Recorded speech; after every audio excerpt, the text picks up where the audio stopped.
Welcome to Billionaire Heart Stories, where we discover that true wealth has nothing to do with zeros in a bank account. Every story we tell here asks one simple question: who are you when the world doesn't know your worth? In these tales, you'll meet extraordinary people living ordinary lives. The CEO ordering coffee in a worn hoodie, the millionaire turned away from restaurants, the billionaire who finds family at the worst table in the house. These aren't stories about money. They're stories about dignity, about kindness when it costs you nothing and everything, about the moment someone sees your heart instead of your status. Because here's the truth most people miss: the richest person in the room is often the one nobody notices, until they do.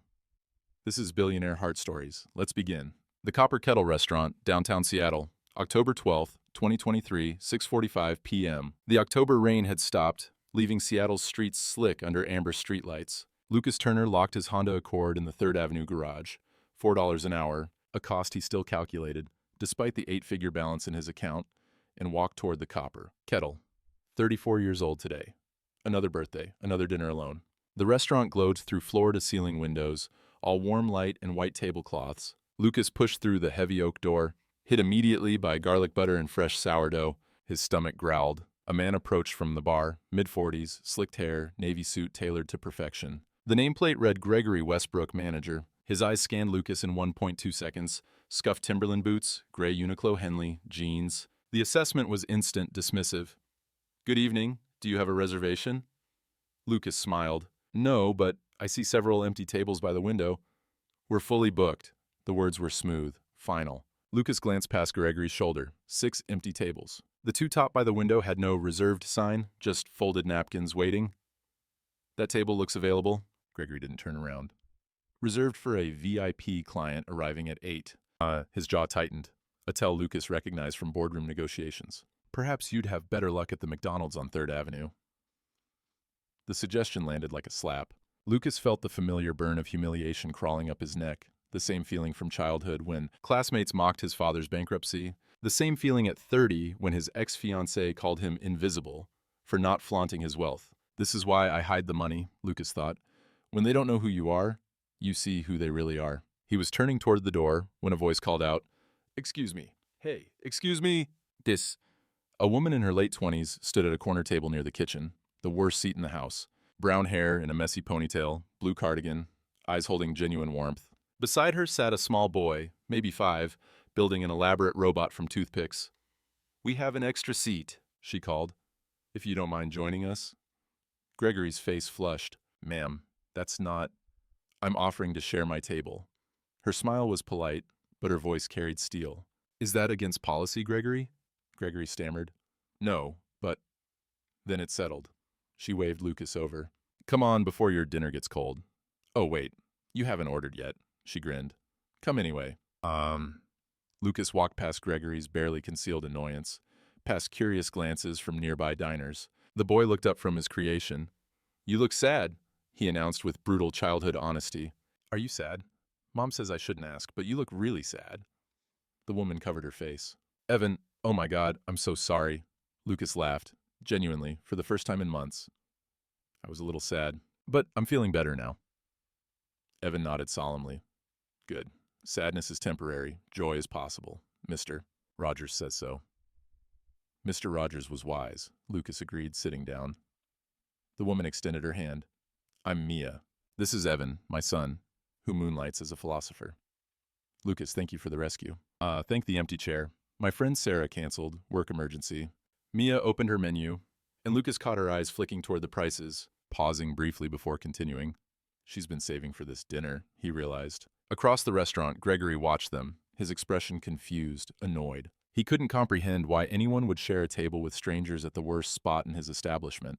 But here, by the kitchen, with a 5-year-old building toothpick robots and a woman who'd defended a stranger, Lucas felt something he hadn't felt in years. He felt seen, not as a CEO, not as a millionaire, just as Lucas. A person having a bad day offered unexpected kindness.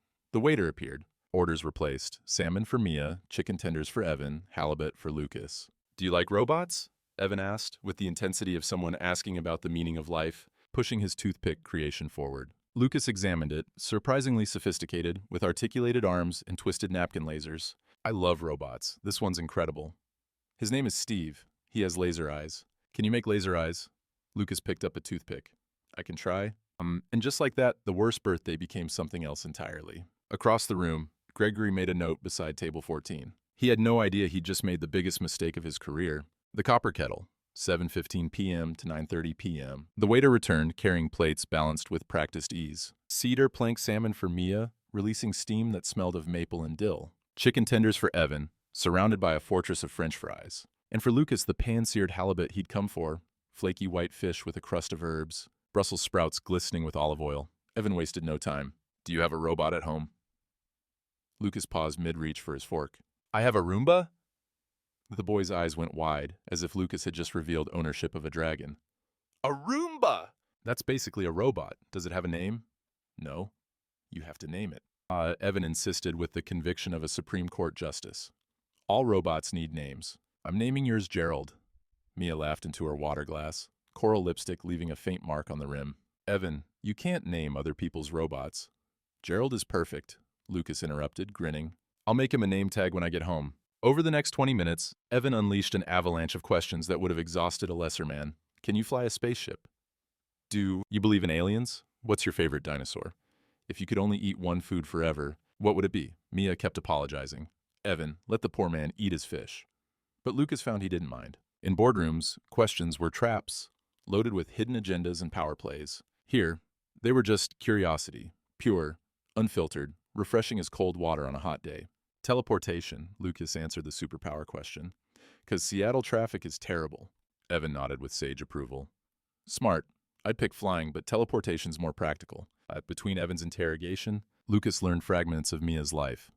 Veterinary nurse at Greenwood Animal Hospital, 6 years there. Small apartment in North Seattle. Evan's father wasn't in the picture. Long story, she said with a smile that told Lucas not to ask. And this dinner, 2 months of saving. Evan's reward for straight A's in kindergarten. Lucas felt something twist in his chest. The halibut on his plate cost $42. Pocket change to him. He'd spent more on coffee this week. But to Mia, it was significant. A celebration earned through sacrifice. She can't know, he thought. Not yet. Maybe not ever. After dinner, while waiting for dessert, chocolate lava cake they'd agreed to split, Evan demanded crayons. The waiter brought the kids' menu and a cup of Crayolas. Evan went to work immediately, tongue poking out in concentration. 5 minutes later, he presented Lucas with a drawing. A stick figure with curly hair, giant white wings sprouting from its back, a crooked yellow halo. Written in green crayon, Lucas the Angel. You look like someone who saves people, Evan explained with the certainty of a prophet. Lucas stared at the drawing, something catching in his throat. Why do you think that? Evan shrugged. I don't know, you just do. You have kind eyes. Mia's cheeks flushed pink. Evan, that's actually really sweet. Lucas folded the drawing carefully, slipping it into his jacket pocket. This is the best birthday gift I've gotten in years. He wasn't exaggerating. When the check came, Lucas reached for it automatically, intending to pay for everything. But Mia was faster, her hand covering the leather folder. We're splitting it, she said firmly, but it's my birthday. Nope. We invited you. We split. That's the rule.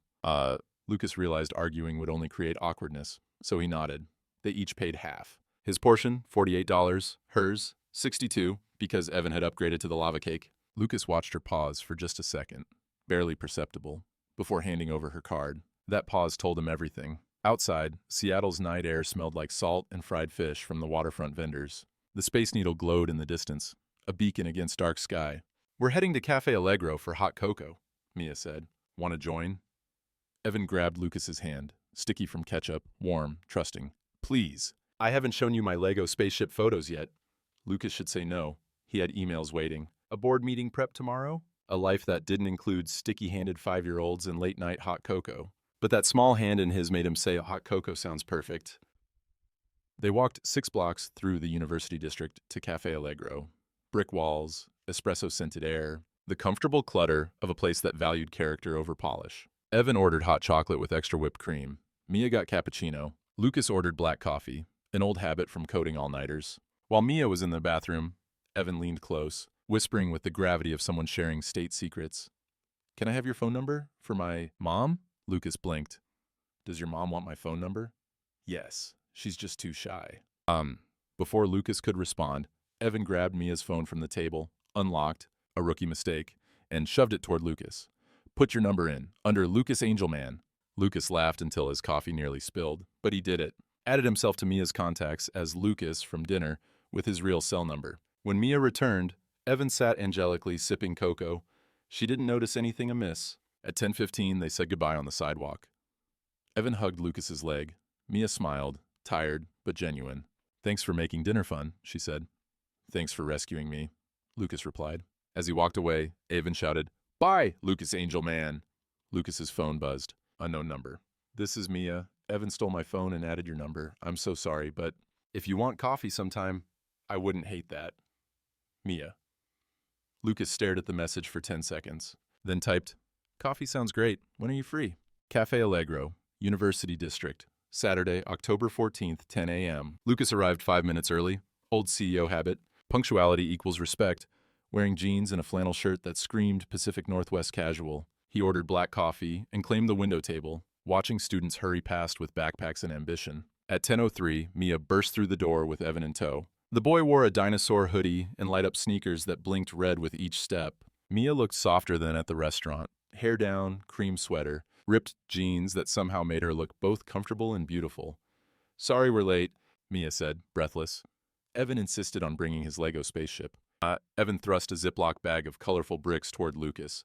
"I took it apart so it would fit, but I can rebuild it. Want to see?" "Absolutely," Lucas said and meant it. While Evan reconstructed his masterpiece on the table, narrating every step like a NASA engineer, Lucas and Mia talked, really talked. Mia shared fragments of her life. Growing up in Spokane, moving to Seattle for college at UW, dropping out junior year when pregnancy changed everything. Her job at Greenwood Animal Hospital paid the bills, barely. Her favorite thing about Seattle was the mountains. Though she hadn't hiked in 2 years, childcare was expensive. Lucas offered his own carefully edited version. Worked in tech, grew up in Seattle, been so consumed by work he couldn't remember his last real friendship. That's sad, Evan interjected without looking up from his Lego construction. "Everyone needs friends." Evan, Mia hissed. But Lucas laughed. "He's right. I've been terrible at the friend thing." Mia's phone buzzed. She glanced at the screen and her face went pale. Color draining like water from a sink. She silenced it quickly. "Everything okay?" Lucas asked. "Yeah, nothing important." But her smile was strained, her fingers trembling slightly as she set the phone face down. Something's wrong, Lucas thought, filing it away. After coffee, Evan begged for volunteer park. "They have the best slide." And Lucas offered to drive. 12 minutes later, they stood watching Evan attack the red slide with the fearlessness only 5-year-olds possess. "He really likes you," Mia said quietly, sitting on a bench beside Lucas. "I really like him. He doesn't have many male role models. His dad left before he was born. My dad's in Spokane. We see him twice a year, maybe. So when Evan meets someone kind..." She trailed off. "What happened with Evan's dad?" Mia's jaw tightened like a violin string pulled too tight. "Derek. We married too young. When I told him I was pregnant, he freaked. Said he was trapped. I'd left 3 months before Evan was born. Haven't heard from him since." "I'm sorry." "Don't be. We're better off." What followed over the next 6 weeks was a montage of moments Lucas would later remember in vivid detail.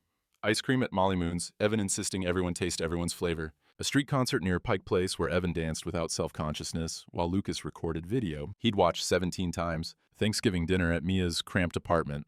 Turkey breast, mashed potatoes. Evan saying he was thankful for my mom and Lucas. By early December, Lucas was checking his phone constantly for Mia's texts, declining work dinners to make Evan's bedtime stories, memorizing details. Evan's favorite dinosaur, Ankylosaurus. Mia's coffee order, cappuccino, oat milk, 1 sugar. He was falling, for both of them. I should tell her, he thought repeatedly.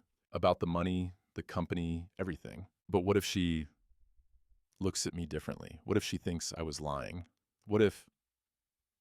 On Monday, December 4th, Lucas met them at Volunteer Park for their usual afternoon routine. Evan was showing him how to build a stick robot when a voice cut through playground noise. "Mia?" They all turned. A man stood at the playground's edge, early 30s, unshaven, leather jacket worn at the elbows. His eyes locked on Evan with an intensity that made Lucas's protective instincts flare. Mia's face drained of all color. Her hand found Evan's shoulder, pulling him close. "Derek," she whispered. Evan moved behind his mother's legs, peeking out at this stranger. Derek smiled, but it was the kind of smile that never reached the eyes, the smile of a card shark spotting a mark. "Hey, buddy," Derek said, voice dripping false warmth. Remember me? I'm your dad. Volunteer Park, Capitol Hill. Monday, December 4th, 3 p.m. Derek Walsh looked different from the photos Mia kept hidden in a shoebox at the back of her closet. Thinner, harder around the edges, like river stones worn smooth by years of rough water. His leather jacket bore paint stains and worn elbows. His jeans had seen better days, but his eyes remained the same. Calculating, always measuring what he could extract from any situation. What are you doing here? Mia's voice was steady, but Lucas noticed her hands shaking against Evan's shoulders. Derek shoved his hands into his pockets, attempting casual. I've been thinking about my son. Wanted to see him. That's allowed, isn't it? You left 5 years ago. Mia's words were sharp as broken glass. You didn't even sign the birth certificate. I was young, scared. I made mistakes. Derek's eyes flicked to Lucas, assessing, taking in the flannel shirt, the jeans, the scuffed boots, looking for status markers, wealth indicators. And who's this? New boyfriend? Lucas extended his hand, keeping his voice neutral. Lucas Turner, friend of Mia's. Derek didn't shake it. Just let it hang there in the cold December air like an unanswered question. Friend, right? He crouched to Evan's level, and Lucas saw the boy press harder against Mia's legs. Hey, Evan. You probably don't remember me, but I know who you are, Evan said quietly, his usual exuberance gone. You're in the pictures Mom keeps in the closet. Derek's smile faltered for a microsecond, a crack in the mask. That's right, and I want to get to know you. Maybe we could— No, Mia interrupted, her voice carrying across the playground. A mother pushing a stroller glanced over, sensing conflict. You can't just appear after 5 years and expect— I have rights. Derek stood, his voice hardening like cement setting. He's my son, biologically, legally. You abandoned your rights when you disappeared, Lucas said, stepping forward. He kept his tone calm, but there was steel underneath, the same steel he used with investors trying to lowball valuations. Derek squared up to Lucas, close enough that Lucas could smell stale cigarettes and cheap cologne. I don't think this is any of your business, pal. It became my business when you upset Evan. And for 23 minutes, the confrontation played out like a bad theater production. Derek cycled through tactics. First playing victim, I was depressed, I should have gotten help. Then manipulation. Don't you think Evan deserves to know his father? Finally, landing on veiled threats, he pulled out his phone, showing Mia a screenshot of legal documents. I've been talking to a lawyer, filing for joint custody, and before you say anything, I know you've been managing on your own, but courts care about what's best for the child. A child needs a father. Mia's breath caught, sharp and painful. Lucas watched Derek closely, noticing details. The worn jacket didn't match claims of a steady job. Derek's eyes kept darting to Lucas's watch, a simple Timex, nothing flashy, and Mia's phone like a thief casing a house. This isn't about Evan, Lucas realized. This is about money. He thinks I'm wealthy, and he sees Evan as leverage. Throughout it all, Evan stayed silent, pressed against Mia like a barnacle to a ship. He didn't cry, didn't speak, just watched Derek with the wary attention of prey watching a predator. Lucas knew he could end this with one phone call. Sterling and Associates had the best family law team in Washington state. He could bury Derek's petition before it reached a courtroom. But revealing that would mean revealing everything. Not yet, Lucas thought. But I can help, quietly. Finally, Derek backed off. I'll be in touch through my lawyer. Tell Evan I look forward to our visits. He walked away across the park, hands in pockets, leaving Mia trembling on the bench. He can't actually win, right? Her voice cracked like thin ice. He has no grounds. He left, never called, never sent money, never— We'll figure this out, Lucas said, almost saying, I'll handle it before stopping himself. Evan climbed into Mia's lap, small arms wrapping around her neck. I don't like him, Mom. I know, baby. I know. That night, after helping Mia get Evan to bed, it took an extra hour, the boy asking questions about the stranger. They sat in her kitchen drinking tea. I need a lawyer, Mia said, staring into her mug like it held answers. A good one, but good lawyers cost money I don't have. Lucas chose his words carefully, walking a tightrope. I know people in the legal field. Maybe I can make some calls. Mia looked at him, suspicious. What kind of tech work did you say you do? Cybersecurity consulting. Not technically a lie. And you know, family lawyers through cybersecurity? Corporate law firms have family law divisions. I've worked with them before. Also not a lie. Mia nodded slowly. Okay, if you know someone who takes payment plans, I'd appreciate an introduction. Lucas drove home that night thinking about Mia's cramped apartment. Warm, alive, real. Compared to his empty Capitol Hill condo, with its $1 million view and profound loneliness. His phone buzzed. Text from Mia. Thank you for today, for being there. I don't know what I would have done alone. M. Lucas typed back, "You're not alone. I'm here." 3 seconds later. That means more than you know.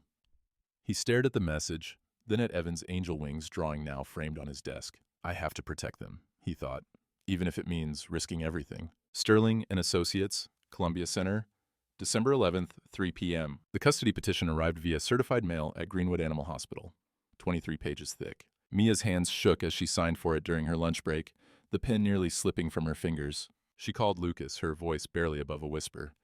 "It's real. He actually filed." "I'm coming to get you."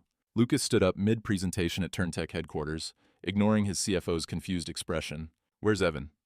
"Kindergarten. Gets out at 3:15. I'll pick you up at 2:30. We're seeing a lawyer. Today." The elevator ride to the 52nd floor of the Columbia Center was silent except for the soft, mechanical hum. Mia watched the numbers climb, 30, 40, 50, each floor taking them higher above the city she thought she knew. The doors opened to reveal Sterling and Associates reception, polished marble floors that reflected light like still water, floor-to-ceiling windows framing Elliott Bay and the Olympic Mountains beyond. The air smelled of expensive leather and old money. "How much does a place like this cost?" Mia whispered. "Don't worry about cost," Lucas said, but his voice carried a tension she hadn't heard before. The receptionist, polished, professional, perfectly coiffed, looked up. Her eyes widened. "Mr. Turner!" "We weren't expecting—" "Hi, Diane. I need to see Michael. Is he available?" Diane's fingers flew across her keyboard with practiced efficiency. "Of course. Let me buzz him. Should I prepare conference room, Rainier?" "That'd be great, thanks." Mia watched this exchange, something cold settling in her stomach.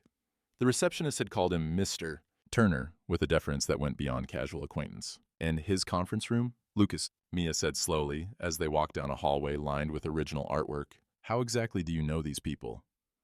Lucas's throat tightened visibly. "I've done consulting work for them. IT security. They're grateful." It was the thinnest lie he'd told yet, and Mia heard it crack like ice over a thawing lake. Michael Reeves greeted them warmly, silver-haired, expensive suit, 3 decades of legal victories in his handshake. The consultation lasted 90 minutes. Michael reviewed Derek's petition with a practiced eye, his expression darkening. "This is aggressive," Michael said finally, "but we can fight it. Your strongest defense is his 5-year absence." "What are our chances?" Lucas asked. Michael looked at Mia. 60-40 in your favor, maybe 70-30 if we prove his motives aren't pure. And as the meeting ended, Mia asked the question Lucas had been dreading. "What's this gonna cost?" Michael glanced at Lucas. Lucas gave a tiny head shake. "We can work out a payment plan," Michael said smoothly. But Mia wasn't stupid. Payment plans here start at what? 5,000, 10. The real retainer was 25,000. Michael's hourly rate, $650. "Mia," Lucas started, "I can help." "No. Her voice was firm, final. "You've done too much already. I can't ask you to." "You're not asking. I'm offering." "Why?" Mia stood, her eyes searching his face like she was seeing him for the first time. "Why are you doing all this? We met 3 months ago at a restaurant. You don't owe me anything." Lucas wanted to tell her everything. That he owned part of this firm. That 25,000 was nothing. He'd spent more on software licenses. That he could make Derek's petition disappear with one phone call. But the words stuck in his throat like fishbones. "Because I care about you," he said instead. "And Evan. And this isn't right." Mia's eyes welled. "I need some air." And she walked out of the conference room, leaving Lucas standing among the expensive furniture and city views that suddenly felt like prison walls. He found her on the sky terrace, 52 floors up, open to cold December wind. She gripped the railing, staring at Seattle spread below like a circuit board. "I can't let you pay for this," she said without turning. "You're already too involved. And I just realized I don't even know what you do. Not really. You say tech consulting, but you have friends at the most expensive law firm in Seattle. You drive a Honda, but act like money's no object. You're always available. Like you don't have a real boss." She turned to face him, and Lucas saw fear mixed with something else. Betrayal. "Who are you, Lucas?" He could tell her now. "Come clean. Risk everything." "I'm someone who wants to help you," he said. "That's not an answer." "Mia, I need space." Her voice broke. "I need to think. This is all too much. Derek, the custody case, you swooping in like some guardian angel. I don't know what's real anymore. What we have is real." "Is it?" Her eyes were red. "Because I'm starting to wonder if you've been lying to me this whole time." For 4 days, Mia didn't respond to text. One message came through. "Thank you for the lawyer introduction. Michael will work with me on payment. I need time to process. Please give me space. M. Lucas respected her wishes, but it was agony. King County Courthouse, January 8th, 2024, 9 a.m. Lucas met Mia outside the courthouse at 8:45. She wore a navy blue dress, the most professional thing she owned. Her hair pulled into a tight bun that made her look older, more fragile. Dark circles shadowed her eyes. Evan was with Mrs. Chen, a neighbor who'd offered to babysit. "You didn't have to come," Mia said. "Yes, I did." Lucas wore a charcoal suit, nicer than anything he'd worn around her before. They'd talked 3 days ago at Cafe Allegro, an honest conversation where Lucas admitted he did well financially, but kept specifics vague. Mia decided to trust him, not because she understood everything, but because she needed him. King County Family Court was smaller than Lucas expected.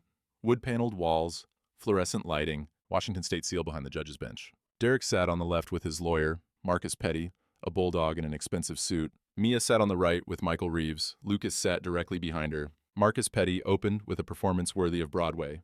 Derek is tragic hero, young man crushed by depression, clawing back from rock bottom. My client simply wants to be part of his son's life. Joint custody, shared holidays, a chance to be the father he should have been. Michael countered with facts.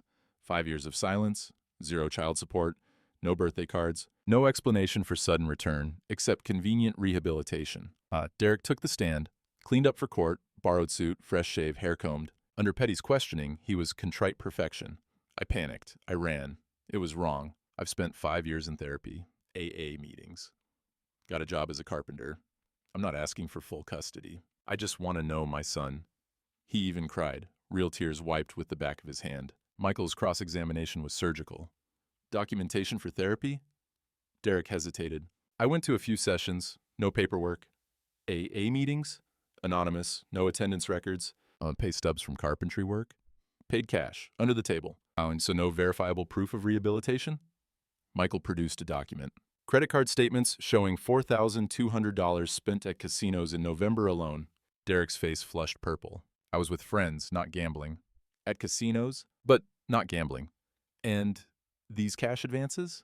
$800 December 1st, $600 December 9th, while claiming you can't afford child support?" The courtroom shifted. Derek's story crumbled like wet cardboard. Mia's testimony came next. Steady voice describing pregnancy, abandonment, 5 years of scrapes together rent, and daycare costs. "Derek isn't here because he loves Evan. He found out I've been dating someone and assumes that person has money." "Objection. Speculation." "Sustained," Judge Huang said, but the point landed. Then came the moment everyone waited for. Brandon Walsh took the stand, Mia's older brother, Derek's old college buddy. Petty smiled. "You've known both parties for years. Would Derek make a good father?" Brandon was silent. Then, "No." Petty blinked. "Excuse me?" "Derek Walsh would not make a good father. I've known him since college. He's always been selfish. When Mia was pregnant, he told me she trapped him. He didn't leave because of depression. He left because he didn't want responsibility." Mia's eyes filled with tears. "My sister raised that kid alone, worked double shifts, gave up everything. Derek didn't even send a birthday card. Now he shows up claiming he's changed? I'm not buying it, and I'm not lying under oath to help him." Derek stood, shouting, "This is garbage. She poisoned everyone against me. I have rights." "Mr. Walsh, sit down," Judge Huang ordered. "I'm his father. Biology matters. Sit down or I'll hold you in contempt." Derek sat, face purple with rage. Judge Huang took 15 minutes. Her decision was swift. "Miss Walsh retains full custody. Mr. Walsh may petition for supervised visitation after demonstrating 6 months of verifiable employment and stable housing. Court adjourned." The gavel fell. Outside, Mia collapsed into Lucas's arms, sobbing relief. Lucas's phone buzzed. Text from Michael. "Congratulations. By the way, Derek's lawyer knows who you are. Expect fallout." Lucas deleted it. He'd deal with that later. Cafe Allegro, University District. January 15th, 2024, 6 p.m. Rain drummed against the cafe windows in steady rhythm. Typical Seattle January, the kind of persistent drizzle that turned streets silver and made the city smell like wet concrete and coffee grounds. Cafe Allegro was warm inside, all exposed brick and mismatched furniture. The hiss of the espresso machine providing white noise for difficult conversations. Mia arrived first, ordering a cappuccino she'd barely touch. Lucas came 5 minutes later, shaking rain from his jacket, water droplets catching light like small diamonds before disappearing into the dark fabric. They sat in the corner booth, The same spot where Evan had stolen Mia's phone 3 months ago, back when everything was simpler. "We need to talk," Mia said. "I know." The cappuccino sat between them like a referee. Outside, a metro bus hissed past, spraying water against the curb. "Lucas, I've been thinking about everything. The lawyer, how people at Sterling and Associates treated you. The fact that you could drop your entire life to help me, without worrying about work." Mia's fingers traced the rim of her cup, not looking at him. "Who are you, really?" Lucas took a breath. This was it. The moment he'd been dreading since that first dinner at the Copper Kettle. "I'm the founder and CEO of TurnTech Solutions, cybersecurity for corporations and government agencies. The company is valued at about $340 million. I also invest in other businesses, including Sterling and Associates. That's why Michael Reeves took your case." Mia's cup stopped halfway to her mouth. $340 million. The company is worth that. Personally, I have less, but yes, I'm wealthy. The silence stretched like taffy. Lucas counted 30 seconds. 30 heartbeats of Mia processing, calculating, reassessing every interaction they'd had. "Why didn't you tell me?" "Because every time I tell someone, everything changes." Lucas leaned forward, willing her to understand. "They see dollar signs instead of me. My ex-fiancée left because I wasn't visible enough with my money. Women I've dated wanted the lifestyle more than the person. I just wanted someone to know me, the real me." "So you lied." "I omitted details." "That's the same thing, Lucas." Mia's voice cracked like thin ice over deep water. "Do you know how that makes me feel?" Her eyes were bright with unshed tears. "I spent 3 months thinking we were equals. That you understood budgeting for groceries, worrying about rent. I told you about saving for Evan's birthday dinner. And the whole time, you could have bought the entire restaurant without thinking twice?" "I didn't want to buy the restaurant," Lucas said quietly. "I just wanted dinner with you. But you let me split the bill. You watched me stress about legal fees when you could have made it all go away with one phone call. Because I wanted you to see me as Lucas, not as a checkbook." They sat in silence, rain drumming its persistent rhythm. A barista called out an order. "Triple shot latte for Sarah," the normalcy jarring against their conversation. Finally, Mia spoke. "Tell me why you really helped me. Don't say it's because you care. That's not enough." Lucas met her eyes. "When I was 14, my dad lost everything in a divorce. My mom took half and sued for more. We went from a mansion to a one-bedroom apartment. I watched him get crushed by lawyers who only cared about billable hours." When he paused, the memory still sharp after 20 years. "When Derek tried doing that to you, using the legal system as a weapon, I couldn't stand by. Not when I had resources to help." "So this was about your dad, not me?" "It started as principle, but it became about you and Evan. Because somewhere in the last 3 months, you two became the most important people in my life." Mia wiped her eyes with the back of her hand. "I believe you, but I need you to understand something. I can't be with someone who keeps secrets. If we're doing this, really doing this, you have to be honest. About everything." "Okay. And I'm not comfortable with you paying for everything. I need to contribute. Equal partner, not someone you're rescuing." "You're not someone I'm rescuing," Lucas said. "You're someone I want to be with. There's a difference." They talked for another hour, rain steady against windows, setting ground rules, transparency about finances, proportional cost splitting, no expensive gifts without discussion, Mia's full autonomy over Evan. "One more thing," Mia said as they prepared to leave. "I tell Evan the truth, age appropriate, but the truth." "Agreed." At the door, Lucas stopped. "So, are we okay?" Mia considered this. "We're figuring it out. Ask me in a month." Can I still see you and Evan?" "Yes, but slow." "How slow?" Mia smiled. First real smile all evening. "Normal people dating? Slow." Outside, her phone rang. "Mrs. Chen." Evan's voice came through. "Mom, is Lucas there? I built a Lego robot taller than me. He has to see it." Lucas grinned. "Tell him 20 minutes. "You don't have to." "I want to." And just like that, they were okay. Not perfect, not fixed, but okay. The Copper Kettle Restaurant, January 22nd, 2024, 7 p.m. This time, Lucas made a reservation, under his own name, for 3 people. When he picked up Mia and Evan from Greenwood, 18 minutes through evening traffic on Aurora Avenue, Evan was practically vibrating with excitement. The boy wore a clip-on bow tie over his dinosaur t-shirt, his compromise between fancy and comfortable. We're going back to where we met," Evan announced from the back seat. "This is a full-circle moment. That's what they say in movies." You watch too many movies," Mia teased, but she was smiling, her green dress bringing out the warmth in her eyes. The Copper Kettle glowed against the darkening Seattle sky, exactly as it had 3 months ago, floor-to-ceiling windows revealing well-dressed diners, Edison bulb chandeliers casting amber light across white tablecloths. But this time, when Lucas pushed through the heavy oak door, the hostess greeted them warmly. "Reservation for Turner? Party of 3? That's us."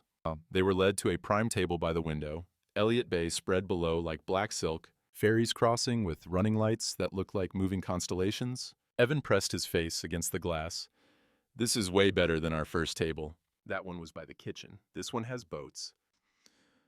Lucas spotted Gregory Westbrook near the bar, mid-40s, slicked hair, that same navy suit. Their eyes met across the restaurant. Gregory's face went white as fresh linen. 2 weeks ago, Seattle Business Journal had published their 40 under 40 list. Lucas was number 7. The article detailed Turntech Solutions' latest funding round, Lucas's estimated net worth of $280 million, his low-profile approach to wealth. Gregory had shown the article to his manager, stammering about the man he'd turned away in October, the man he'd sent to McDonald's. His manager had, predictably, lost it. Their waiter approached, not Tim from before, someone new, but before he could speak, Evan stood on his chair. "Attention, everyone!" The restaurant went silent. 40 heads turned. "Evan!" Asmia hissed, pulling him down. "Inside voice!" But Evan was undeterred, pointing at Lucas with the solemnity of a prophet. "This is Lucas. He's my mom's boyfriend. He's on probation to become my future stepdad." Silence hung for 3 heartbeats. Then someone started clapping. More joined. Within seconds, the entire restaurant applauded. "That kid's got guts," a man laughed. Evan bowed, delighted. Midway through dinner, Evan demolishing chicken tenders with the focus of a surgeon, Gregory approached their table. He looked like a man walking to his execution. "Mr. Turner." His voice was stiff, practiced. "I wanted to apologize. For October, that was unprofessional and unacceptable." Lucas set down his fork, aware the restaurant was watching. "You didn't know who I was, and that's exactly why you should have treated me with respect." Gregory flinched. "You judged me by my clothes and my car. You assumed I wasn't worth your time because I didn't fit your idea of worthy." Lucas leaned back, his voice quiet but carrying. "But everyone who walks through that door deserves basic human dignity, whether they're a CEO or a dishwasher." "I understand," Gregory said, barely audible. "Do you? Because 3 months ago, you humiliated me. You made me feel small. And the only reason you're apologizing now is because you found out I'm wealthy." Mia added, her voice sharp as a knife. "And for the record, Lucas is the most decent person I've ever met. Not because of his money, because of who he is, which is something you completely missed." Evan, who'd been listening while dipping fries in ketchup, spoke up. "My mom says everyone deserves kindness, even people who make mistakes. So I think you should accept his apology, Lucas, but also tell him to do better next time." Out of the mouths of babes. Lucas looked at Gregory. "Apology accepted. Do better." But Gregory retreated, thoroughly chastened. The rest of dinner was joyful. Chocolate lava cake with 3 spoons, Evan's stories about kindergarten, Mia's laugh when Lucas admitted he'd named his Roomba Gerald as promised. Near the end, Evan presented another drawing. 3 people holding hands under a starry sky. "That's you, Mom, and me. We're a team." "Not a family yet?" Lucas asked. "Not yet," Evan said seriously. "But I think we will be. You just need to pass probation first." As they left, Lucas noticed a man in the corner, late 50s, expensive suit, watching them with interest. The man raised his wine glass in a subtle toast. Lucas froze. Richard Turner, his father.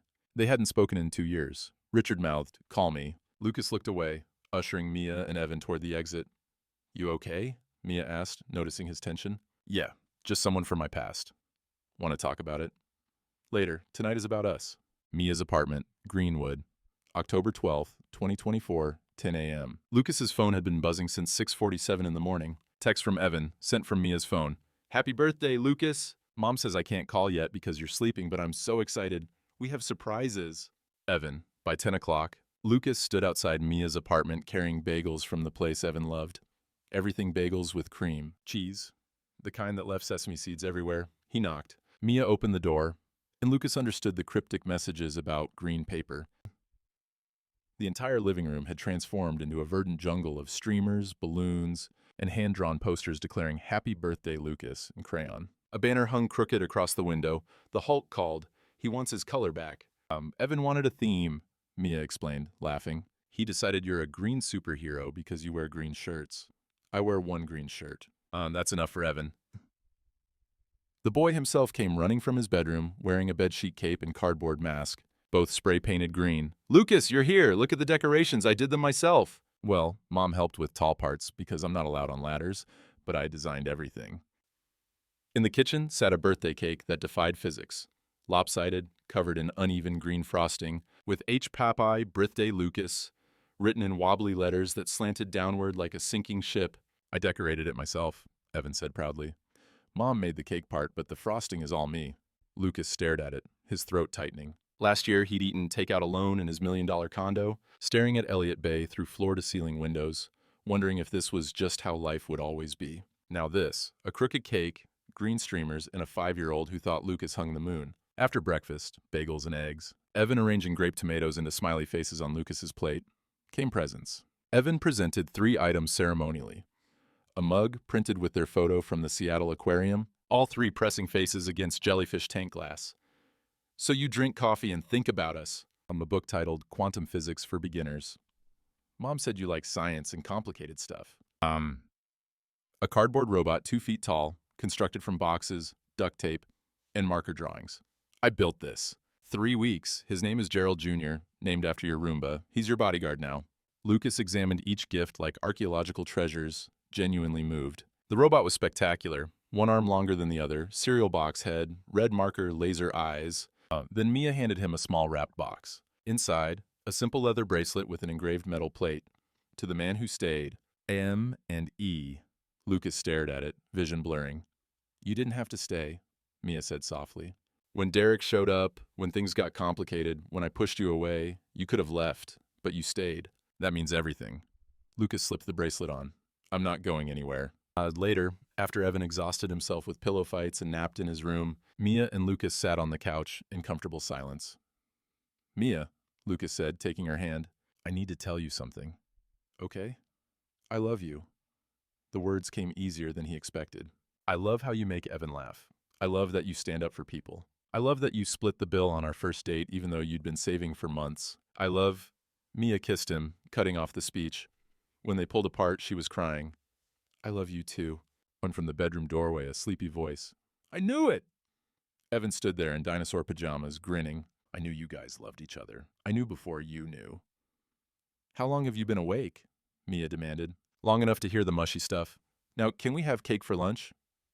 They did, and it was delicious despite being lopsided. That evening, Lucas stood in Mia's tiny kitchen surrounded by green balloons and cake crumbs. His phone buzzed, a reminder he'd set a year ago, October 12th, 2023, turned away from restaurant, ate takeout alone.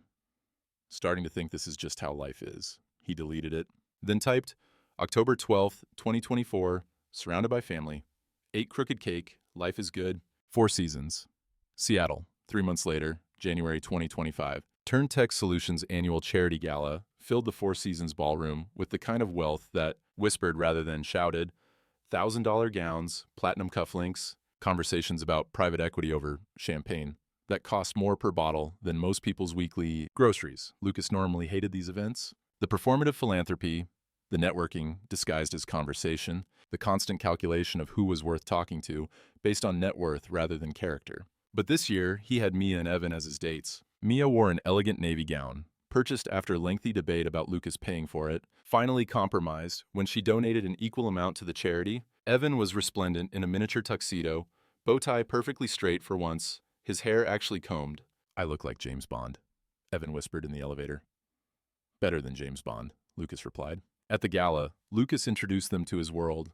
Board members, investors, tech founders who'd made their billions before 30. People were fascinated by the mysterious CEO, finally bringing someone to an event. "Is this the woman from the restaurant story?" One board member asked with genuine warmth. "What restaurant story?" Mia whispered. Lucas grinned. "I may have mentioned how we met. Once or twice. He's told everyone." The board member laughed. "It's his favorite story." The evening included a segment where scholarship recipients shared their stories. Evan, ever the performer, had volunteered. He stood at the microphone, barely tall enough to reach it, his voice carrying across the ballroom with surprising confidence. "Hi, I'm Evan. I'm 6 now. Had a birthday last month." The audience chuckled. "I want to tell you about my friend Lucas. A year ago, he met my mom and me at a restaurant. He was sad because the mean manager said he couldn't eat there, but my mom said he could eat with us, and that was the best decision ever." Lucas felt his chest tighten. Lucas taught me that being rich isn't about money, it's about having people who love you, and being kind to people even when they're mean to you, and building Lego robots together. Laughter rippled through the crowd. So if you want to be rich like Lucas, you should be nice to people, and eat vegetables. And definitely don't put pineapple on pizza because that's gross. The ballroom erupted in applause. Later, Lucas took the stage for his annual address. Last year, Turntech donated $5 million to STEM education. This year, we're increasing that to $10 million. Applause filled the room. But I also want to announce something new, the Heart Forward Scholarship, full college funding for students from single-parent households who demonstrate both academic potential and community service. Lucas looked at Mia. Someone recently taught me that the size of your heart matters more than the size of your bank account. This scholarship honors that lesson. Mia's eyes filled with tears. After the gala, driving home through rain-slicked Seattle streets, Evan fell asleep in the back seat, tuxedo jacket draped over him like a blanket. You know what's funny? Lucas said as they merged onto Aurora Avenue. I spent years hiding my money because I thought it made me different. But it doesn't. It's just numbers. What matters is what you do with those numbers and who you share your life with. Very philosophical for 11 p.m., Mia teased. Evan's speech got me thinking. They reached Mia's apartment building. After carrying sleeping Evan to bed, Lucas and Mia stood on her tiny balcony, barely big enough for two people, looking at Seattle's skyline. The Space Needle glowed in the distance. Rain drizzled softly, always rain in Seattle. A year ago, Lucas said, I was alone. I had money, success, a company worth hundreds of millions, but I was eating takeout in an empty condo on my birthday. And now? Mia asked. Now I have crooked birthday cakes and green streamers and a 6-year-old who thinks I'm a superhero. I have Sunday pancakes and Lego robots and someone who loves me for who I am, not what I have. You do, Mia confirmed. That's the real wealth. That's the billionaire heart. Through the sliding glass door, they could see Evan's bedroom. On his wall hung the angel wings drawing from a year ago, framed now, preserved. Next to it, a new drawing of 3 stick figures holding hands under a rainbow, written in green crayon, my family. Not might be, not someday. My family. Present tense. In the end, a billionaire's heart isn't measured in dollars. It's measured in birthday cakes. The crooked ones made with small hands and too much frosting. The ones that taste like love even when they lean sideways. It's measured in second chances. The manager who learned humility. The brother who chose truth over friendship.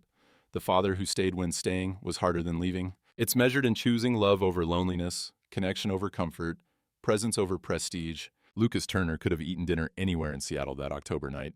He could have made a phone call, demanded a table, reminded Gregory Westbrook exactly who he was dealing with. He could have flexed the kind of power that comes with 8-figure bank accounts and influence that opens doors before you even knock. But he didn't. He chose to sit at the worst table in the restaurant with a stranger and her 5-year-old son. He chose kindness over pride. He chose to be seen, truly seen, not for his company or his net worth, but for the person he was when everything else was stripped away. And in that choice, he found something no amount of money could buy. A family built on genuine connection, a love earned through character, a life rich in the ways that actually matter. The question isn't whether you have wealth. The question is, what kind of heart beats beneath it? That's the measure of a billionaire heart. That's the measure of any heart worth having. Fictional disclaimer. This story is a work of fiction created for entertainment and inspirational purposes. All characters, businesses, events, and incidents portrayed are entirely fictional. Any resemblance to actual persons, living or deceased, companies, or events is purely coincidental. While this story is set in Seattle, Washington, and references real locations, Pike Place Market, Capitol Hill, Volunteer Park, etc., all events depicted are imaginary and not based on actual occurrences.